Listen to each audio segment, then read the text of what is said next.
नमस्कार मेरी प्यारी बहनों।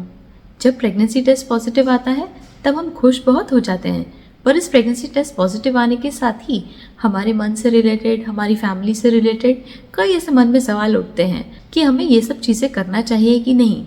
उसमें से एक चीज़ होती है कि प्रेगनेंसी में संभोग करना सेफ है कि नहीं, प्रेगनेंसी में सेक्स किया जा सकता है कि नहीं।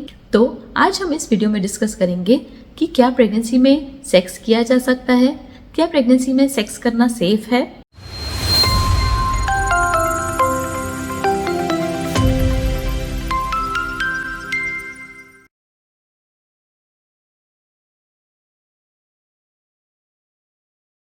नमस्कार मेरी प्यारी बहनों, मैं डॉक्टर दिव्या टेकानी, सीनियर कंसल्टेंट और लैप्रोस्कोपिक सर्जन।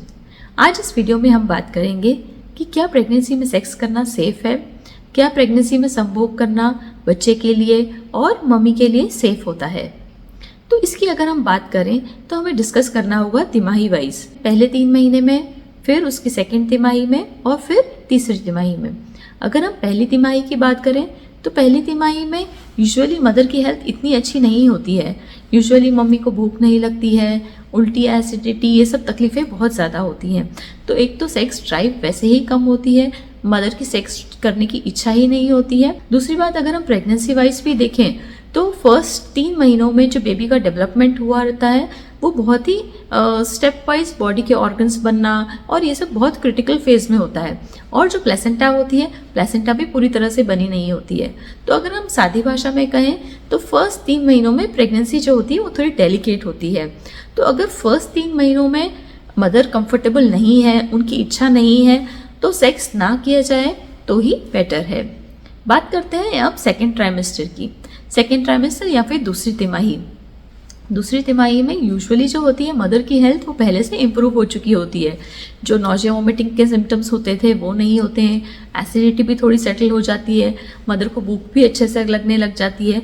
तो ओवरऑल उन्हें अपने आप में एक अच्छा फीलिंग आने लग जाती है। She is used to the symptoms of pregnancy. उन्हें अच्छी फीलिंग आती है और उन्हें अपनी हेल्थ से रिलेटेड एक कॉन्फिडेंस डेवलप हो जाता है।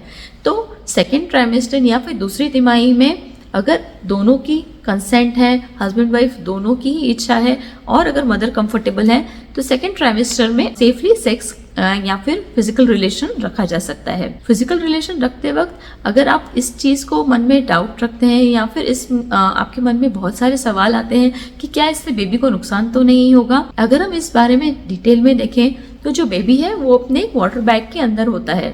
बेबी वाटर बैग के अंदर बिल्कुल सेफ होता है। तो सेकेंड ट्राइमेस्टर में अगर आप कंफर्टेबल हैं तो फिजिकल रिलेशन आराम से रखा जा सकता है। फिर बात करते हैं हम तीसरी तिमाही की। तीसरी तिमाही में यूजुअली पेट बाहर आने के कारण भी श्वास लेने में तकलीफ हो जाती है, थोड़ा पैरों में सूजन आ जाती है। फिर ये वजन के कारण बॉडी में डिस्कम्फर्ट बढ़ जाता है, बॉडी में थकावट जल्दी आने लग जाती है। तो यूजुअली तीसरी तिमाही में फिर से जो मदर्स होती हैं उनको सेक्स ड्राइव बहुत कम होती है और उन्हें फिजिकल रिलेशन रखने में इंटरेस्ट कम होता है। पर अगर आप कंफर्टेबल हैं और अगर दोनों पार्टनर्स की सहमति से फिजिकल रिलेशन रखा जाता है तो उसमें बहुत ज़्यादा प्रॉब्लम नहीं है। पर बहनों, इसमें एक चीज़ होती है, जो सीमेन होता है, जो वीर्य होता है, वीर्य में प्रोस्टाग्लैंडिन्स की मात्रा ज़्यादा होती है।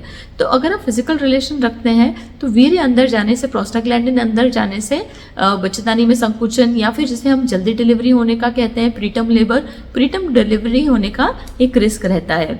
तो अगर आप 7th-8th मंथ में रिलेशन रखते हैं तो प्रोस्टाग्लैंडिन अंदर जाने से प्रीटर्म डिलीवरी का एक थोड़ा रिस्क रहता है। पहले के ज़माने में जब 9th मंथ कंप्लीट होने वाला रहता था, तारीख आ जाती थी, फिर भी अगर दुखाव नहीं आते थे तो इस मेथड को बल्कि दुखाव इंड्यूस करने के लिए, जिसे हम इंडक्शन ऑफ लेबर कहते हैं, उसके लिए यूज़ किया जाता था।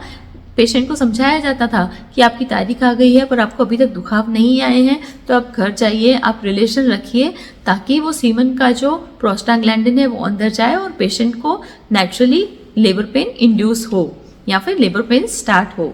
इसके अलावा बहनों, कौन सी ऐसी चीज़ें हैं, कौन सी ऐसी कंडीशंस हैं जिसमें हमें फिजिकल रिलेशन नहीं रखना है। फिजिकल रिलेशन नहीं रखना है, ये वो कंडीशंस हैं जैसे कि अगर आपको पहले अबॉर्शंस हो चुके हैं, अगर आपको इसी प्रेगनेंसी में पहले ब्लीडिंग की तकलीफ रह चुकी है, अगर आपको वजाइना से वाटरी डिस्चार्ज होता है, अगर आपको पहले पेल्विक इन्फ्लेमेटरी डिजीज़ हो चुका है, या फिर अभी आपको हस्बैंड को या फिर आपके पार्टनर को जो जेनिटल ऑर्गन्स हैं, जेनिटल ऑर्गन्स में स्किन लेजन्स हैं या फिर उनको सेक्सुअली ट्रांसमिटेड कोई डिजीज़ है, तो ये आपको इन्फेक्शन होने से आपके बच्चे को भी इन्फेक्शन हो सकता है।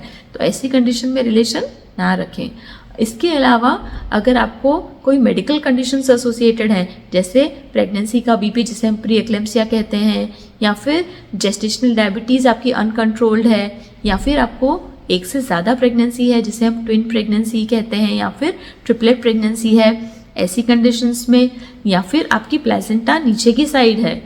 इसके अलावा अगर आपके पहले एक या एक से ज़्यादा सिजेरियन सेक्शंस हैं, तो जो स्टिचेस रहते हैं वो नीचे की साइड रहते हैं और बहुत ज़्यादा जर्क आने से वो स्टिचेस में खिंचाव या तनाव उत्पन्न हो सकता है। तो इन कंडीशंस में अगर आप फिजिकल रिलेशन ना रखें या फिर अगर आप बिल्कुल ही कंफर्टेबल हो तो आप अपने कंफर्ट के हिसाब से रखें तो उचित रहेगा बहनों। तो इस वीडियो में आज हमने जाना कि क्या प्रेगनेंसी में फिजिकल रिलेशन रखना या फिर संभोग करना सेफ है, अगर हम रख सकते हैं तो कौन सी तिमाही में सेफ है, और क्या वो ऐसी कंडीशंस हैं जिसमें हमें फिजिकल रिलेशन अवॉइड करना चाहिए।